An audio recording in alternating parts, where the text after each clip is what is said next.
집에서 할 수 있는 부업을 찾는 분들이 가장 많이 부딪히는 문제가 하나 있어요. 유튜브도 보고 인스타도 보고 창업 아이템도 수십 개를 찾아보는데 결국 시작은 못한다는 거예요. 왜 그럴까요?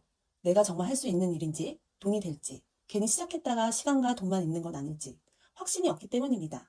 저도 그랬어요. 두 아이를 키우면서 복직 날짜는 다가오는데 아이를 어린이집에 오래 맡기는 것도 마음이 무겁고 그렇다고 일을 안 할 수도 없었어요. 매일 밤 휴대폰으로 집에서 할 수 있는 부업, 소자본 창업 이런 검색만 계속했습니다. 그런데 검색하면 할수록 더 어렵더라고요.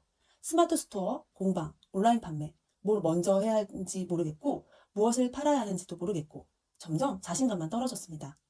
그러던 어느 날 꽃풍선을 알게 됐습니다. 처음에는 저도 의심했어요.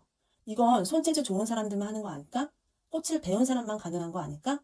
그런데 하나씩 직접 만들어보고 판매도 해보고 조금씩 주문이 들어오기 시작하면서 생각이 완전히 달라졌습니다. 지금은 집에서 아이들과 시간을 보내면서도 회사에 다닐 때보다 더 큰 수익을 만들고 있어요. 무엇보다 가장 좋았던 건 아이가 아프면 바로 곁에 있어줄 수 있고 내 시간을 내가 결정할 수 있다는 점이었습니다.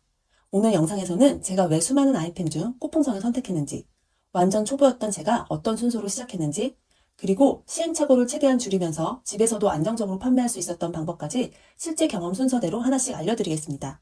영상 마지막에는 처음 시작하시는 분들이 가장 많이 실수하는 부분을 줄일 수 있도록 제가 직접 정리한 가이드도 소개해드릴 테니 끝까지 함께 봐주세요. 왜 꽃풍선을 선택했을까요? 창업 아이템은 정말 많습니다.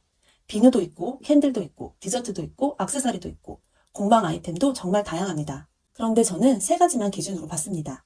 첫 번째는 초기 비용입니다. 아이를 키우면서 큰 돈을 투자하는 건 부담스러웠어요. 그래서 실패해도 다시 시작할 수 있는 정도의 비용이어야만 했습니다. 꽃풍선은 재료비 부담이 비교적 적었고 주문이 들어온 만큼 제작할 수 있어서 재고 부담도 크지 않았어요. 두 번째는 공간이었어요. 저는 별도 작업실이 없었어요. 주방 옆 작은 공간에서 시작했습니다. 처음부터 넓은 공간이 필요했다면 아마 시작조차 못했을 겁니다. 세 번째는 시장성이었어요. 꽃풍선은 생일, 기념일, 졸업식, 프로포즈, 개업, 출산 선물처럼 누군가를 축하하는 순간마다 꾸준히 찾는 제품입니다. 그래서 계절을 크게 타지 않고 반복 주문이 생길 수 있다는 점도 큰 장점이었어요. 사업자 등록은 생각보다 어렵지 않았습니다. 아이템을 정하고 나니 또 다른 고민이 생겼습니다. 사업자는 어떻게 내지? 통신 판매업은 또 뭐지? 저도 처음에는 굉장히 겁이 났어요. 그런데 막상 해보니 생각보다 단순했습니다. 사업자 등록은 온라인으로 신청했고 집 주소를 사업장으로 등록했습니다. 통신 판매업 신고도 안내 순서대로 진행하니 생각보다 오래 걸리지 않았습니다. 모르는 상태에서는 거대한 벽처럼 보이지만 하나씩 따라하면 충분히 할 수 있는 과정이었어요. 판매는 인스타그램 하나로 시작했어요. 많은 분들이 쇼핑몰부터 만들어야 하지 않나요? 라고 물어보세요.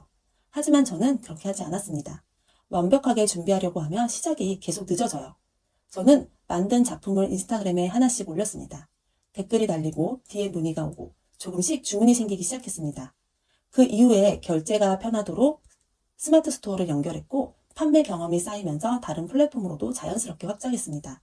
처음부터 모든 걸 준비할 필요는 없어요. 작게 시작해도 충분합니다. 배송은 어떻게 했을까요? 꽃풍선은 생각보다 부피가 큽니다. 처음에는 직접 들고 편의점도 가고 우체국도 갔습니다. 아이를 데리고 나가는 날에는 배송 하나 보내는 것도 큰일이었습니다. 그러다 방문 택배를 알게 됐습니다. 일정 수량 이상이 되면 집으로 기사님이 방문해서 수거해 가는 방식이었습니다. 그때부터는 만들고 포장하고 문 앞에 놓으면 끝이었습니다. 그 작은 변화 하나가 일하는 방식을 완전히 바꿔주었습니다. 결국 가장 중요한 건 손재주가 아니었어요. 수년 동안 수많은 꽃풍선을 만들었습니다. 포장도 바꿔보고 재료도 바꿔보고 배송사고도 겪어보고 실패도 많이 했습니다. 그 과정에서 확실히 알게 된 게 있습니다. 이 일은 손재주보다 순서가 중요하다는 것입니다. 무엇을 먼저 준비해야 하는지, 어떤 재료를 써야 하는지, 어떻게 판매를 시작해야 하는지만 알면 처음 시작하는 분들도 훨씬 빠르게 자리 잡을 수 있습니다. 그래서 저는 제가 직접 경험했던 과정들을 하나씩 정리해 창업 클래스를 만들게 됐습니다. 예쁘게 만드는 방법만 알려드리는 것이 아니라 판매까지 연결되는 과정, 실수하지 않는 준비 방법, 초보가 가장 많이 막히는 부분까지 함께 담았습니다.